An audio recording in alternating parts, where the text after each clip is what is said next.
Test, test, test.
Appelle le visio.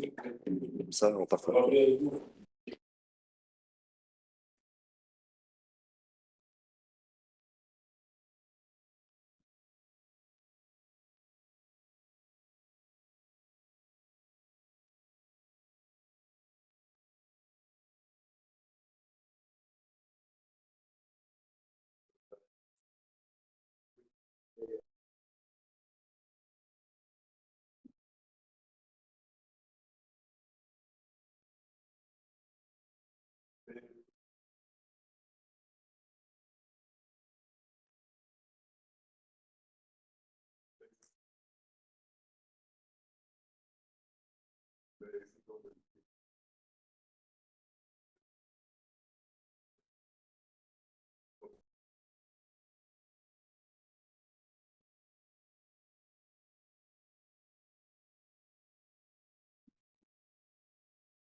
C'est allumé là. Le son passe. Donc on nous voit sur l'écran principal, mais toujours pas sur YouTube.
Je vais.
All right, we're about to kick off the meeting. Before the meeting, there were some of you who asked if it would be possible to do a group photo, and it is possible.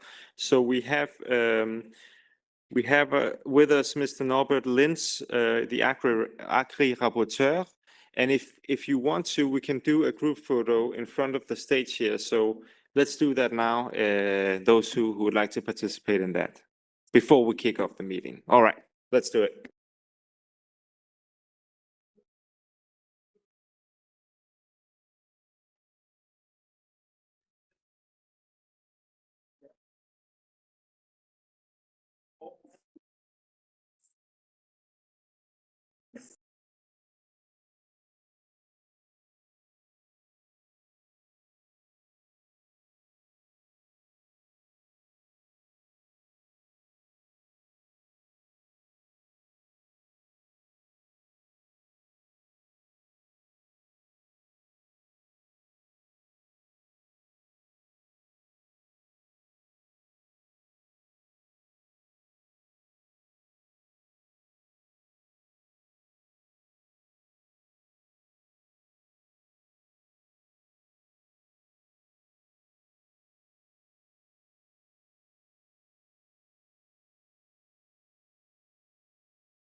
Great. We will start the meeting now, as we're already past 10 o'clock, and we have important things to discuss here today, because this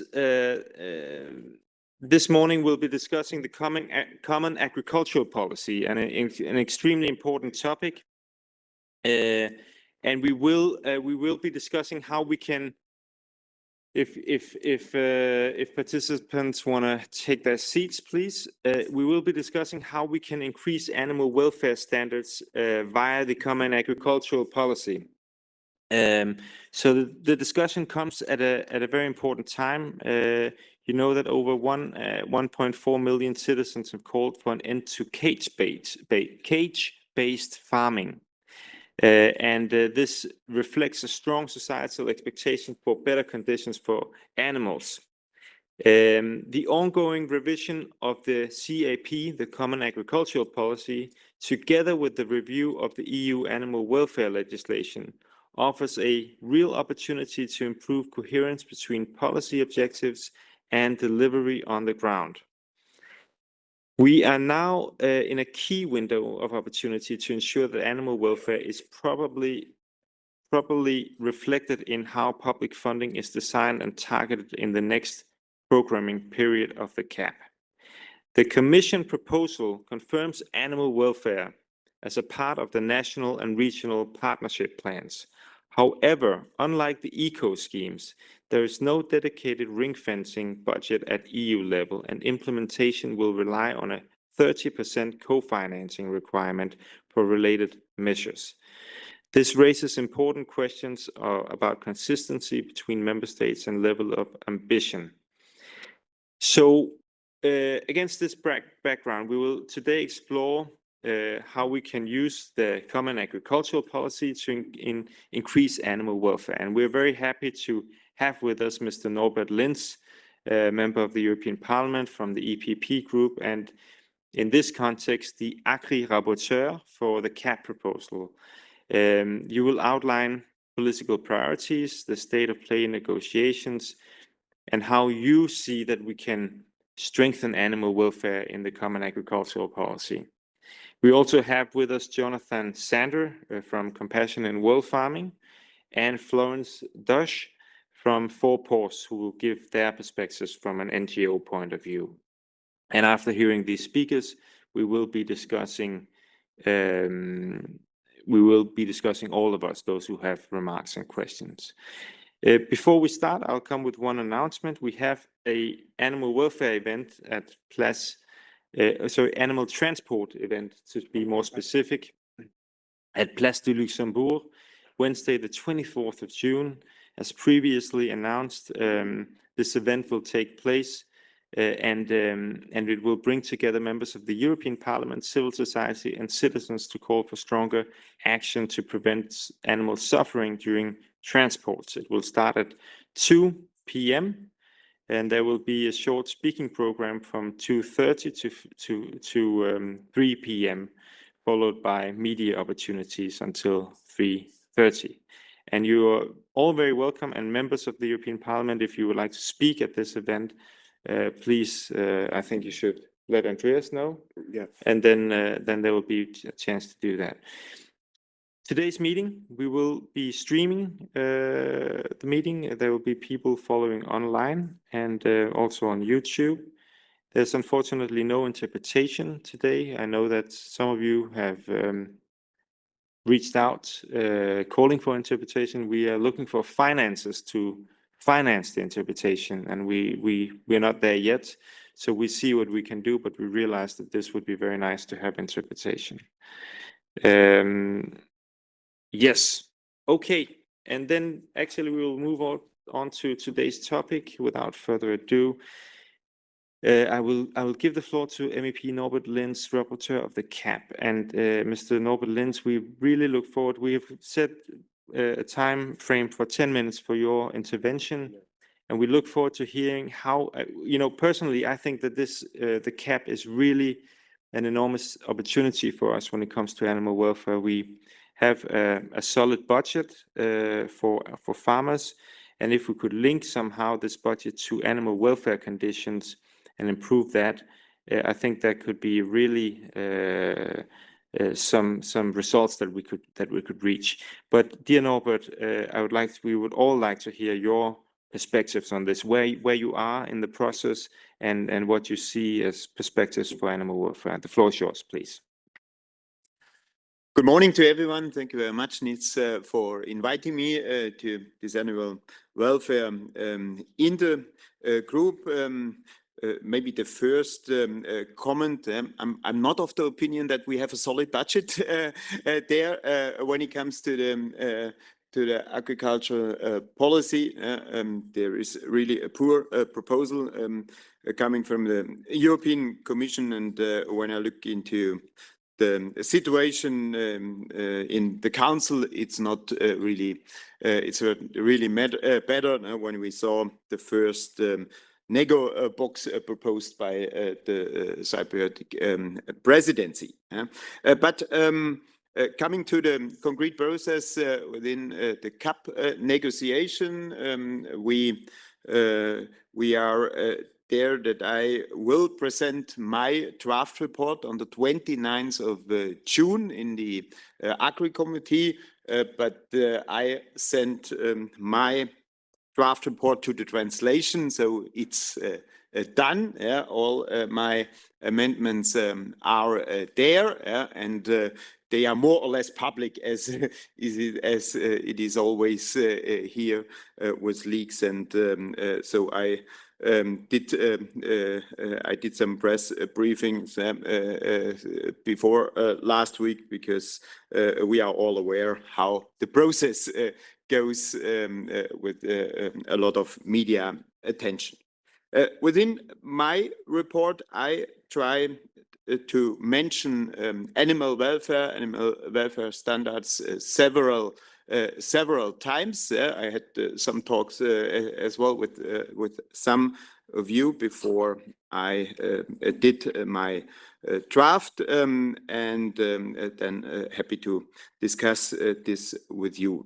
But I will just give you a few examples where I mentioned animal welfare. For example, I did some recitals where we talked or where is talk about benefits of high quality production, resource efficiency, and then I added high animal welfare standards as well. There is another recital where we are talking about improving competitiveness, creating modern jobs, introducing innovative technologies, and enhancing animal welfare. So these are all elements which are not there when it comes to the Commission's proposal.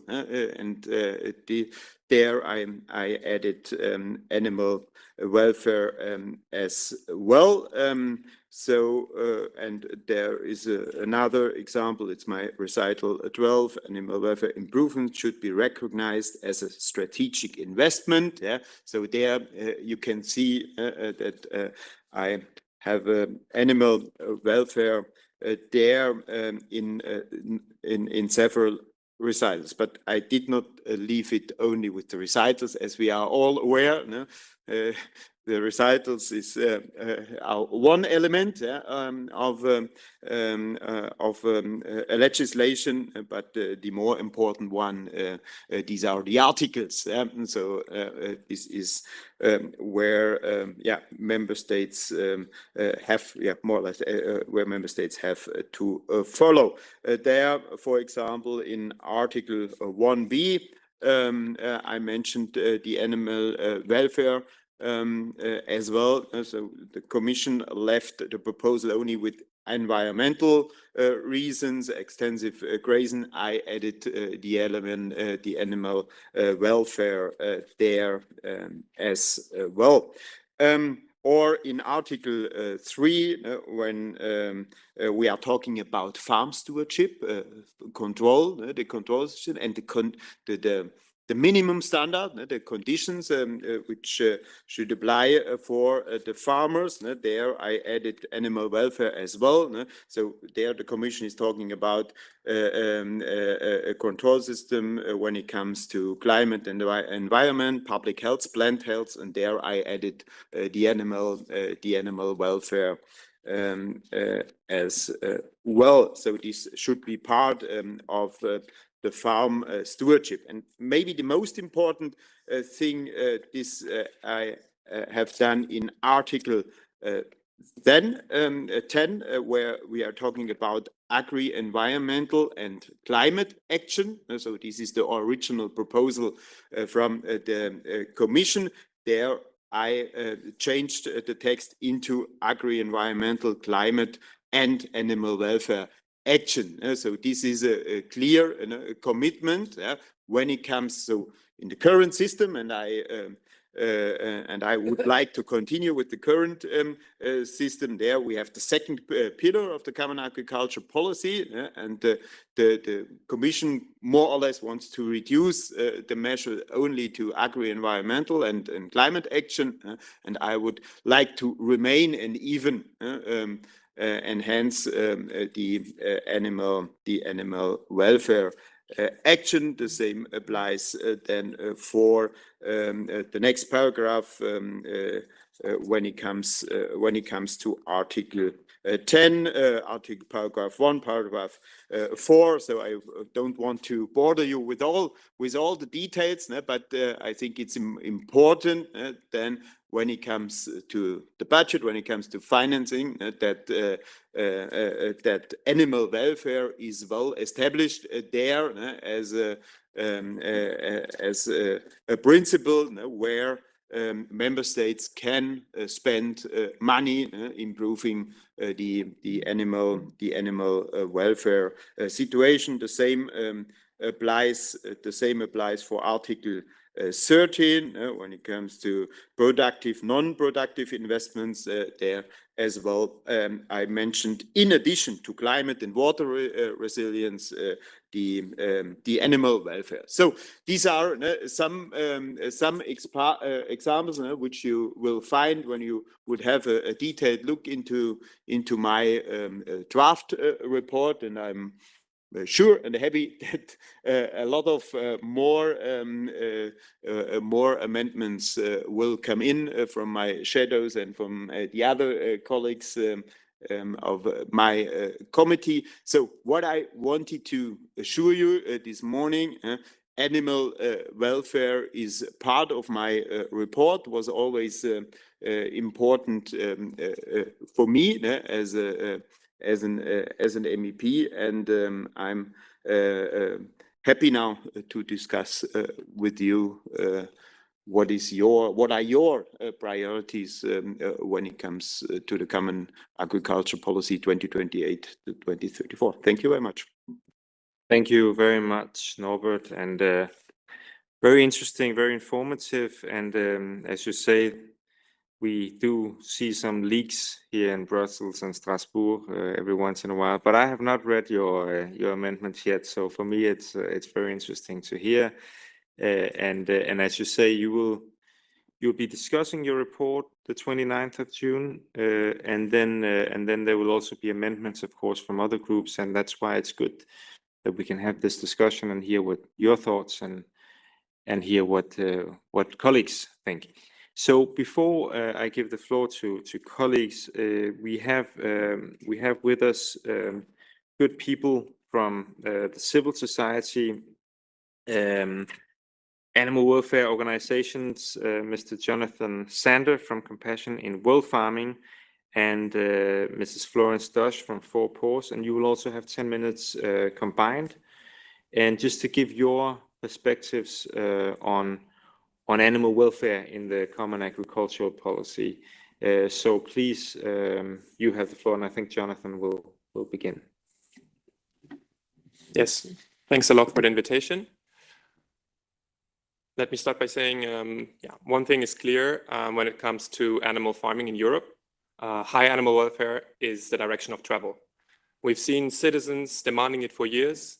Consumers are expecting it, and farmers increasingly recognize it as a strategic investment, as Mr. Linz just mentioned, and contributing to resilience and to market differentiation. In response, we've seen a growing number of member states modernize their animal welfare laws already, and 1,400 food companies committing to phasing out products from cages from their shelves. Many of them already delivered. And this year, the EU will finally start phasing out cages. We've heard the confirmation from Commissioner Vahey again recently. The key question here is, however, how will Europe support farmers through this transition? And the answer, or part of the answer, can be the CAP.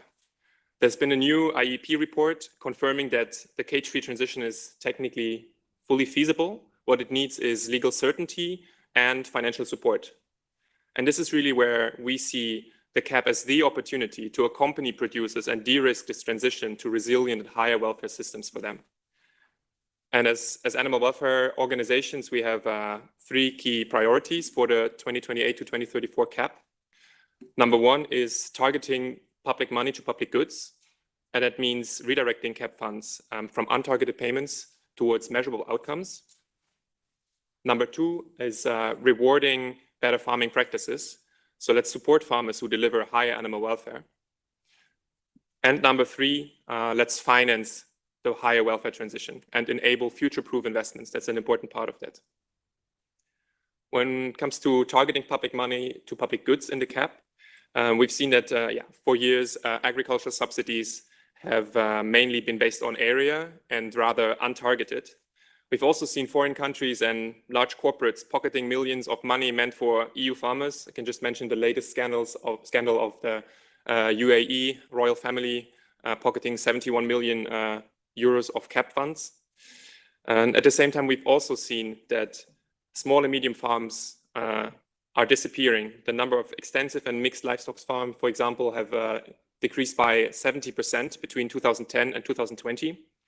And we've also seen land concentration, farmers getting older and not being replaced, and we still have 300 million animals that live cramped into cages. So to address these challenges with a likely smaller budget, as Rapporteur Linz just mentioned, the future CAP must really do one thing: reduce this untargeted support. Only that can free up funds for more targeted support for farmers in need and farmers delivering public goods and measurable outcomes. And this can include young farmers, organic farmers, farmers delivering high animal welfare, just to name some examples. How can we do this exactly in the CAP and in the related agricultural files? One way is by maintaining strong mandatory degressivity and capping, as of the Commission proposal. It still needs to have teeth, basically. Another way is giving member states some more flexibility to target payments more efficiently by removing the lower threshold of the DABIS payments. And A third way would be to, in the performance regulation, correct some contributions to the environment and climate spending target. Let's not automatically count the untargeted area-based payments there. And at the same time, let's acknowledge the positive contribution that animal welfare has to sustainability, environment, and climate measures. When it comes to rewarding better farming practices, with the upcoming modernization at the EU level of the animal welfare legislation, the CAP really can be and should be the carrot incentivizing and supporting farmers in the transition and rewarding them for delivering high animal welfare. So we really see that today we have around 30% of the CAP money ring-fenced for better practices under agri-environmental and climate actions, and we have fully EU-financed eco-schemes. With the Commission proposal, as you already mentioned, Rapporteur Linz, this is scrapped basically, and this has this carries a big risk of having a race to the bottom, a competition between the member states who does less on environment, climate, and animal welfare. So we see a big risk there. So what we need in the Common Agriculture Policy is to return to today's ring fencing. And so you mentioned you made a start to that. Of course, we're still waiting for the final number, what percentage that will be. We say let's keep at the very least the current around 30% that we have to just avoid backsliding. Many farmers rely on this support. And among this ring fencing for agri-environmental and climate actions, let's also include a sub-share for animal welfare. Why such a sub-share is necessary? Because at the moment, only 1.6% of the CAP money between 2021 and 2027 is actually earmarked for animal welfare. That's very little. And let's also go back to full EU financing, because otherwise, if there's co-financing, these measures will not be very attractive in an economic environment and times as we live in today. To mention a last measure to reward better farming practices, there would also be the opportunity to differentiate DABIS payments, not only by geographical area and group of farmers, but also by animal welfare performance. So in that way, better production systems, farmers delivering high animal welfare could be rewarded by higher area-based payments. And let me come to financing the higher welfare transition. We see this as a key importance. The transition carries costs for farmers. So CAP support is really essential here, especially for the transition away from cages and intensive systems towards higher welfare system. These systems deliver public goods, public benefits, answer to society, and are more resilient in the long term, but in the short term, they are not adequately rewarded by the market. So we really need this public CAP support. And some ways to do this, one part of it is also the investment support. Investment costs for new housing are one of the key barriers for the cage-free transition, the higher welfare transition at the moment. So this is really where we need support. And how does this look like exactly in the CAP?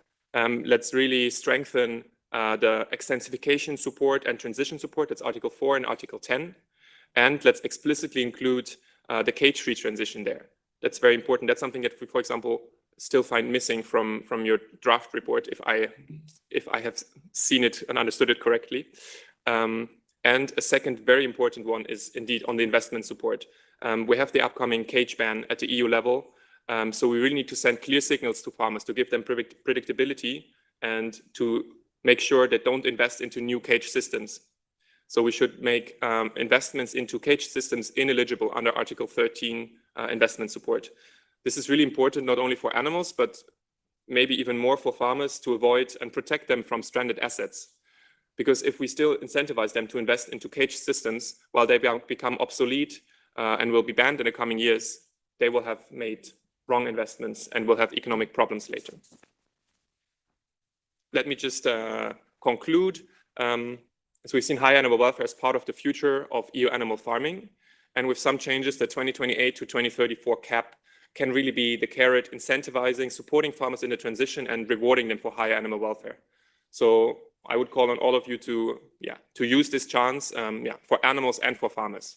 And now I'm going to give the floor to Florence for a bit of a longer term outlook. Thank you. So thank you very much for the invitation as well. So the last amendment that we would like to suggest is introduces a longer term perspective extending beyond the traditional 7-year cap cycle. So we know that animal welfare comes with green co-benefits. That is a strategic investment. Mr. Linz has put it in his draft report, like he mentioned earlier. Farmers know on their side that they will need to address the climatic and the environmental pressures. But we have two main problems here. Is one, going to having higher animal welfare standards comes with a cost. And second, all farmers for some reason the verb wouldn't come in my head. Farmers miss predictability for the investments, and therefore they are being quite hesitant in putting a lot of money on investment that they are not sure will be relevant in the next 5 to 10 years. So they are facing two main challenges: uncertainty and lack of financing. And this is where precisely we propose a new cap tool for the incoming cap. And I would like to precise from the outset that our idea is not a theoretical one, in the sense that it actually builds up on a framework that has been developed recently in the Netherlands.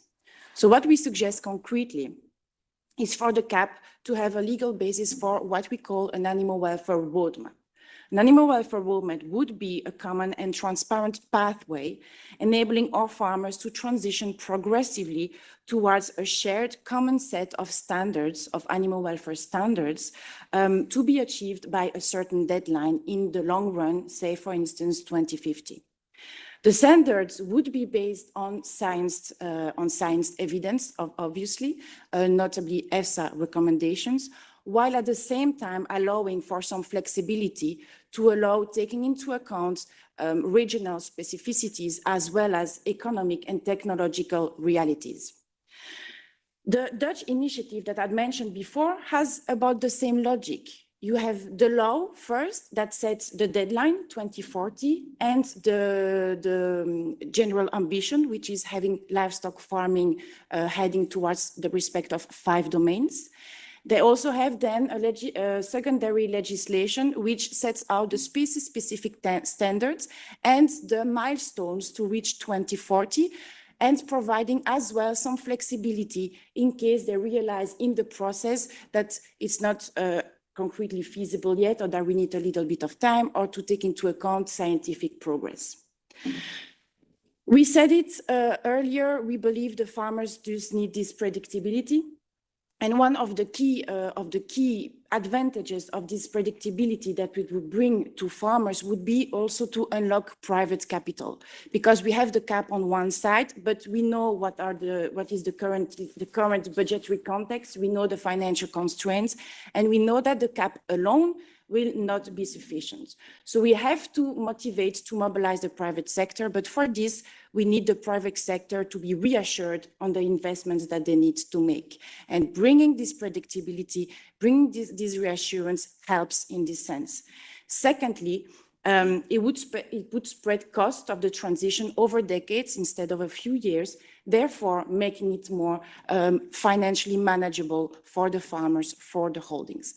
There are many more other advantages that I can mention, but I know there is a time limit, so I will stop here. I'll just conclude by saying that if we want our livestock sector to thrive, to remain competitive, resilient, and attractive for the future generations, because this is also key in what we are defending today, we must give farmers greater visibility on where the sector is heading. And we believe that the animal welfare roadmap that we are suggesting for the next CAP is designed to provide this long-term direction and support farmers throughout the process. I thank you. Thank you very much, Florence and Jonathan. And I think now we had the perspective from MEP Norbert Linz, the rapporteur on the CAP, on how he introduces animal welfare in his report, and also sees animal welfare as a strategic investment that you recognize. And we also have the perspectives from Compassion in World Farming and PAWS on how you could ring fence some of the budget for animal welfare and this animal welfare roadmap. to be introduced. So now that's some different perspectives, and now I'd like to open the floor for those who would like to comment or have questions. We're happy to have also Mr. Lins with us still. So if you have comments for him and the thoughts that he outlines, please raise your hand. We already have Anya and Thomas. You've also and Cyril, and now more come. But Andreas, you will note. But Anya, please, you have the floor. Yes, thank you, Niels. I want to thank all the speakers and especially Norbert. Thank you for your presentation. I know how difficult it is to get animal welfare mentioned in an AGRI report, so applaud for that. And of course, I hope that it will not stay with this, but that also some of the amendments on animal welfare will be adopted there. We are now talking about how to improve animal welfare and how to get money for farmers to make a transition I think for decades now. Wouldn't it be an idea to turn things around and just like we did with in the past, at least with industry? We always said if you are polluting the environment, you have to pay for the cleanups. Polluter pay principle. What if we stopped seeing factory farming and intensive agriculture as the standards and say, no, we take the best principles, which we are aiming for as the standards. We take organic farming as a standard. We invest in that. We support those farmers. And if farmers need to abide the legislation and want to have the same standards, let's pay for that themselves. Then the prices will go up. The organic prices will stay more or less the same. And I think that would be more of a fair principle. I'm very curious what you think about that. Okay, thank you, Anya. Very clear. And Norbert, you will also get the floor after the remarks. And maybe when you get the floor, you could just introduce yourself. Some of you know each other, but maybe not everybody knows everybody. So, Thomas, you have the floor. I fear I know everybody here, at least the colleagues. Thomas Weitz, Austrian Greens. Yes, first of all, thank you for organizing this meeting here, and also a big thanks to Norbert that he comes actually and presents here, and also for introducing animal welfare at certain points. I mean, I think we will spend a lot of our lifetime the next year together negotiating. So I will not go into details now when it comes to the negotiations and the importance of investments that has been mentioned already, so no need to repeat. I want to point out on two other aspects. You mentioned industry and food processes. The experience is that very often supermarket chains or processors are very keen on joining this kind of initiatives. Then they are ready to pay a bit of a top up to farmers for certain animal welfare measures for a year or 1.5. And when the public attention decreases, suddenly they are downplaying the prices again and expecting that this additional investments and additional work that has been done by farmers and is been done on a daily basis is now the new standard and shall now compete with other quality standards, very often imported ones, and they stop paying additional prices. And I think this is a problem. I mean, common agriculture policy, it's going to be a puzzle with the national and regional plans and also with the common market organization, but there we need to find answers to. And that could be legislative ones. The second thing I want to reflect is I'm coming from a country that has banned cages in egg and chicken production for, I don't know, more than a decade now. And I mean, you have to be aware we lost 2/3 of our production. Well, the remaining production was profitable and it was done in a proper way. So if you buy shell eggs in Austria, they're all coming from cage-free. But the majority, the big amounts of egg products, egg powder, liquid egg, in all kinds of combinations, is coming from imports and is coming from cages, very much the cages that we actually deconstructed were then sold to other countries. And just to mention that I'm a dedicated supporter of Ukraine, don't get me wrong, but that kind of production that we get from Ukraine and that kind of liquid egg and powder egg if we want to set standards in the European Union, we have to set these standards for importation as well. Because otherwise we can end up, and this is just one example, the same accounts for meat, the same accounts for beef imported and so on.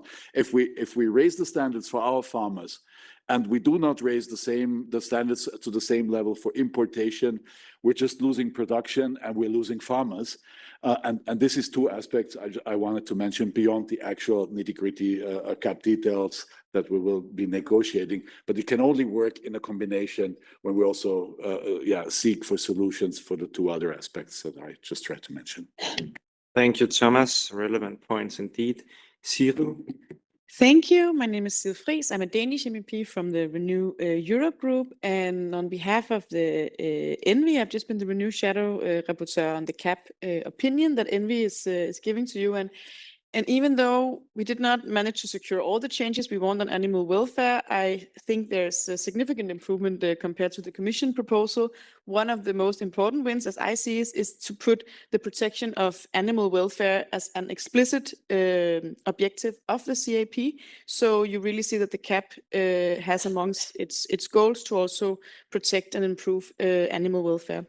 We also call on member states to target the coupled income support towards sustainable livestock systems and to support the investments that are needed, as you also rightly mentioned, the investment needed to improve animal welfare. So I really hope that you would look carefully to the ENVI opinion and take the input into account. And I'm pleased to learn that you have already given a lot of thought to animal welfare also in the AGRI work. So looking forward to follow that from the sideline. And thank you very much to the two experts that are joining us today. I would maybe like to ask you, because you touched upon a broad selection of different tools, if you were to point out the single most impactful thing that the AGRI should incorporate into the position to improve animal welfare in the new CAP, what would it be? Would it be the ring fencing? Would it be the what would be your top pick? Interesting question indeed. Maria Neuchel? There are many points, but I think the feeling for the new CAP, it's more we have more split than before, and I think this is the ground for the discussion. I think the ground is we have in the years before we get more and more links between I would say the normal production on a farm and the production for biodiversity and animal welfare. There was before more link. The eco schemes was the idea to say it is income on the one side and it is a benefit for all on the other side. And this link, my feeling is, with the ring fencing from the money for the direct payment and so on, it's the split perfect. Now it's the old style 20 years before. There is money for the farmers and there is, nobody knows if there or if they know, there is other money and it must be the same. €1 must be €1 for the farmer and for animal welfare, €1 for the farmer and for biodiversity. And to make a split, I think this is my feeling. The most important point for me is the issues of the eco schemes. We lose the eco schemes, and the eco schemes for me it's not the point if first pillar or second pillar, third pillar, fifth pillar. It's not the point. The point is there were money, European money, 100% for things in addition to production. 100% money for things in addition to production, and this money we lost. And I think for me this is the most shame, and it's and outside of the parliament the feeling is always the same. We lose the go together, we have more split. And sorry, that's my idea. Thank you. We are not sorry that you voiced that idea, Maria. That's certainly welcome. So, Tilly, the floor is yours. Thank you very much. Thank you for the presentation. Interesting idea, really, to have a concrete animal welfare roadmap. And I think if we speak about phasing out intensive farming, which would be better for human health, better for the environment, better for animal welfare, we must also tackle a food transition, going to more plant-based proteins. I know that is one of the big taboos still to speak about that, but if we want somehow to be coherent in our politics, also on fighting climate change, phasing out intensive farming is certainly an important element of that. But another problem is, as long as we treat animals as commodities, as goods, we are not coming really out of that. But then I'm thinking also, when listening to what was said this morning, I just remember remind you that in the Farm to Fork strategy, there are still 3 remaining files that are somewhere in the cupboard at the Commission. So about slaughtering, about husbandry, and the cage, and about labeling.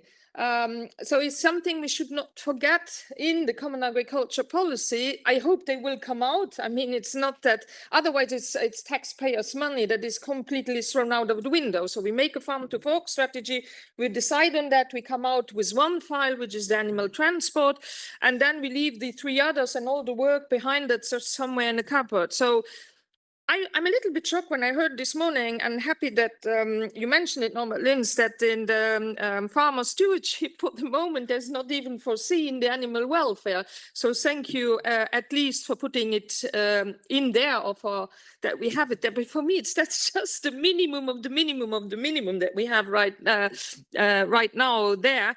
And just on the question that was by my Danish colleague, in the current agriculture policy, at least among the 9 objectives, we have clearly animal welfare. So it's really just to show that on the animal welfare side, it's really a backlash what we have there as proposal, and it's going into the same direction that what Maria said. So my main question is how phasing out intensive farming without also tackling concretely a food transition, a more plant-based strategy, and also I think we would be good advised also in the upcoming elections that are coming to listen to the citizens, and citizens want more animal welfare.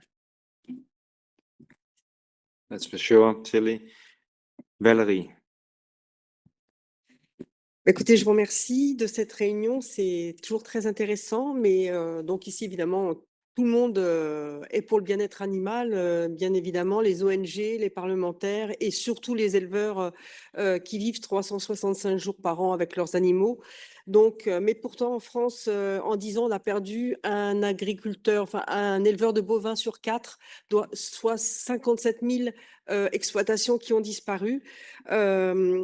Nous exigeons de nos éleveurs énormément de normes. Nous leur mettons effectivement beaucoup de normes administratives, de normes de bien-être animal, et nous sommes certainement les meilleurs au monde pour ça. Et c'est très très bien, il faut continuer, mais il faut aussi que nos fermes puissent continuer à être économiquement viables, que nous puissions aussi nourrir la population européenne, parce que si nous ne pouvons pas continuer à nourrir la population européenne avec la demande qu'il y a actuellement sur notre territoire, en fin de compte, on va juste déplacer le problème à l'extérieur. Quand on déplace le problème à l'extérieur, nous n'avons pas les mêmes normes à l'extérieur. Donc, en fin de compte, on va déplacer le bien-être animal ailleurs, et le bien-être animal, il n'existera plus dans d'autres pays. Nous avons avec l'Australie le museling, qui est une pratique absolument abominable pour les animaux qui souffrent toute leur vie. Avec ces pratiques-là, nous avons des feedlots au Brésil où on entasse des bovins, des 70 000 bovins qui se retrouvent dans des parcs fermés. Et en fin de compte, on importe cette nourriture-là qui ne respecte pas nos normes. Donc ça devient vraiment un gros problème. Si nous voulons, mais je suis tout à fait d'accord avec mon collègue qui parlait tout à l'heure de cette transition qui a été faite certainement extrêmement rapidement sans voir les conséquences sur le terrain. Alors effectivement, il faut une transition, améliorer bien évidemment le bien-être animal, mais il faut surtout accompagner les éleveurs, accompagner grâce peut-être avec la prochaine PAC, mais il faut, et puis je vous remercie beaucoup de votre travail que vous faites sur ce sujet-là. Mais surtout, il faut aussi penser à garder nos élevages aussi sur notre territoire, parce que sinon on va tout détruire et nos animaux ne vont pas en avoir le bien pour eux, en tout cas. Je sais pas. En tout cas, voilà, donc c'est vraiment très important. Je pense que c'est très important de aussi garantir à nos éleveurs de pouvoir continuer leur activité et surtout dans des bonnes conditions. Mais il faut les accompagner et pas leur mettre tout le temps des obligations, des normes et surtout aussi attention aux contrôles. Les contrôles, on en a tout le temps. Nous sommes le seul pays, métier où on peut vendre à perte, et c'est ce qui se passe très souvent en France. Et les agriculteurs sont énormément contrôlés, donc il faut aussi leur donner aussi un petit peu d'oxygène pour pouvoir continuer dans des bonnes conditions. Voilà, merci beaucoup. Merci Valérie. Je regrette que nous n'avons pas d'interprétation, mais merci pour votre contribution. And I think, if I understood correct, I know a lot of you speak French, but some of what you pointed at is that we have to make sure that we don't move the problem elsewhere in the world where they don't have the same standards as we do. So maybe it also points to what Thomas said about imports, that we need to have some requirements for the imports that we have of animal products. We'll look at the interpretation for the coming period. Benoit Cassard. And then I think we'll close the floor afterwards, so we'll have a response. Thank you. Yes, thank you. I just would like to say the same, because Tilly the society would like to have more animal welfare, but 95% of the consumer choose the food because of the price. If we are not able to offer a good animal welfare product without a good price, we will import this product. If we import this product, we will export the problem of animal welfare.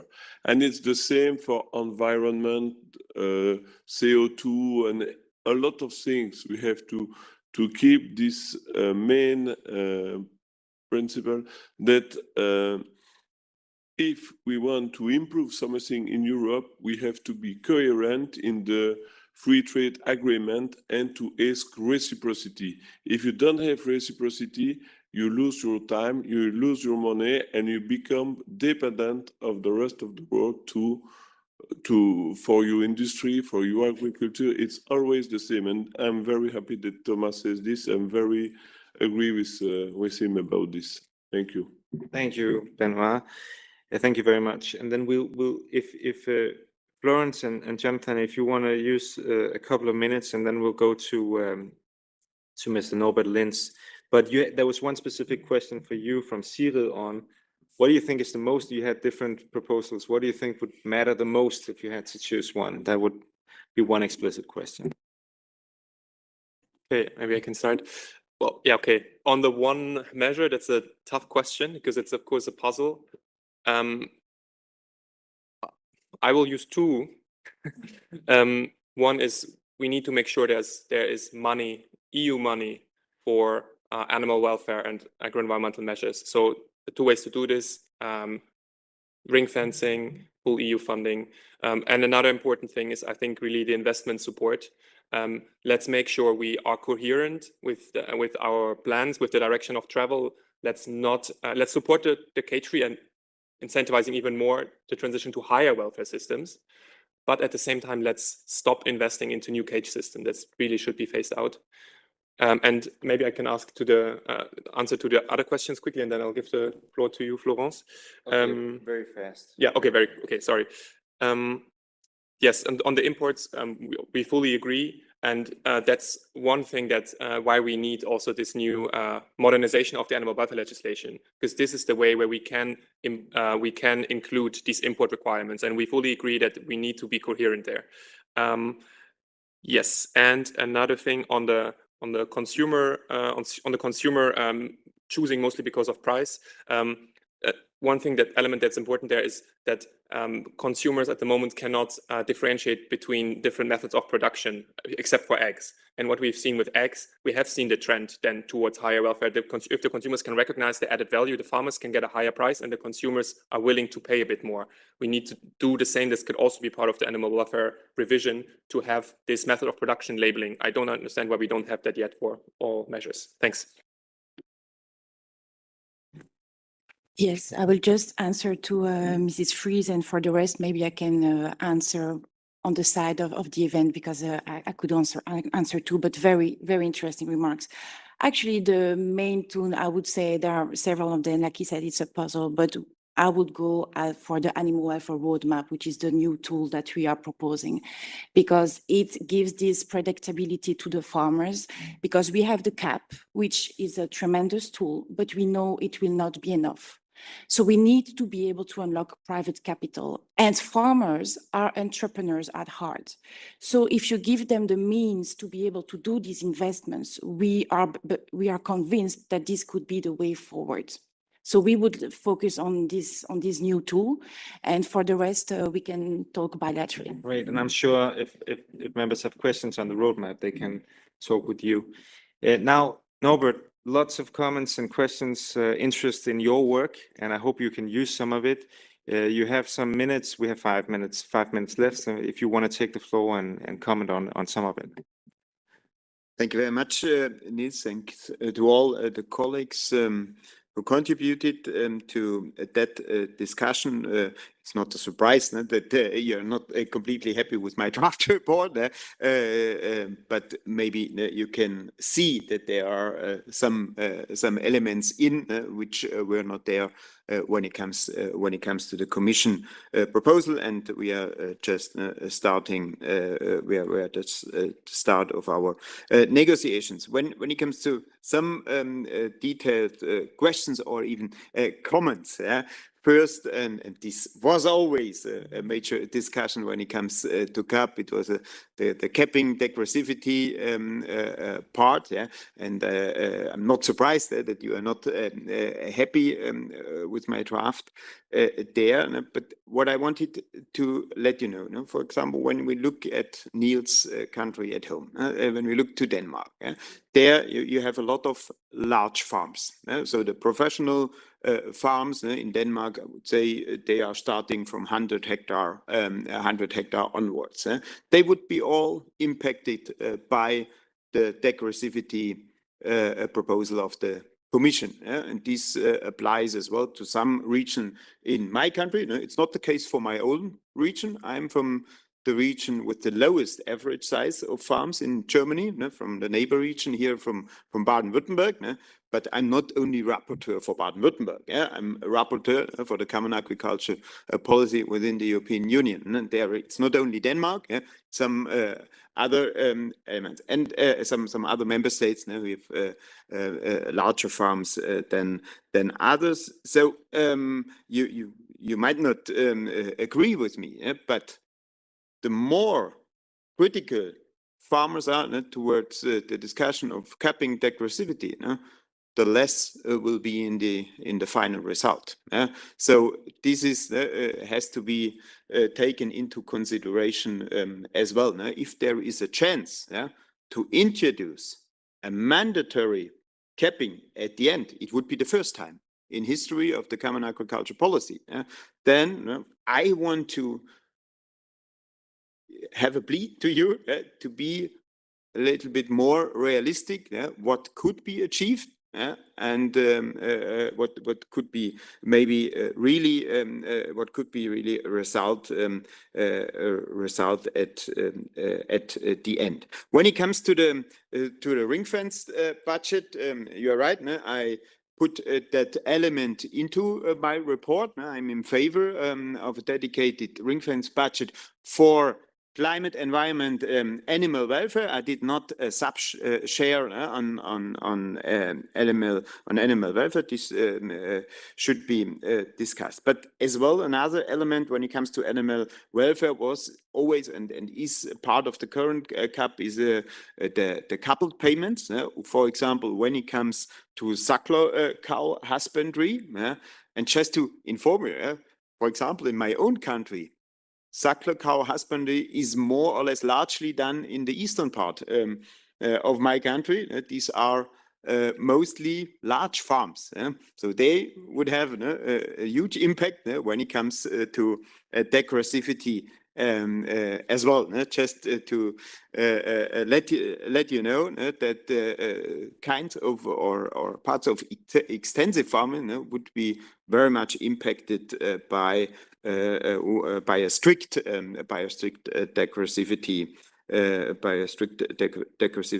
When it comes to some questions or comments from colleagues, I was always in favor to incentivize farmers to be more sustainable, and I was never in favor to put too strict conditions there. I fully agree with Thomas when it comes to the responsibility of retailers. I think this has as well, this is not only a question of the CAP, this has to be discussed when it comes to UTP. We will receive a proposal in the third quarter this year from the Commission, and there we are talking about responsibilities in the supply chain, and as well responsibilities of retailers. You cannot always ask for more and doing less. Farmers, they have to have planning security, predictability, and that was not the case in the past when it came to additional animal welfare standards. There, I fully agree with you. When it comes, Maria has left. Yeah, okay. The eco schemes are gone. What I introduced in my report, and this is part of the current CAP as well, that there is a flexibility for the member states to move money from the first pillar to the second pillar. And this money then could be used, and this is 100% EU money, that this money could be used in addition to a ring-fence budget in the second pillar to finance environment, animal welfare, and climate protection. Just to let you know, there is maybe you would be more in favor to have it on the European level, but there is a introduction, or I have introduced an element to move money from the direct payments to investments, to environment, animal welfare standards. And I fully agree what you said, that and as well there is a responsibility for the consumer as well. So the supply chain, the one is the business but the consumer as well has a responsibility there. I fully agree with that. So I will leave it with that, and thank you very much again for the invitation and for this constructive discussion. No, thank you very much, Norbert. We really appreciate that you take the time to come and discuss with us. I think there were lots of interesting perspectives, and I think this is very constructive indeed. So we'll follow the process and your work, Norbert, and see how we can contribute to that to improve things. But thank you very much. And I'll just close the meeting by saying that the next meeting will take place on the 9th of July here in Strasbourg, and we'll be discussing the phase out of animal testing for chemical safety assessment. Thank you very much, and see you soon.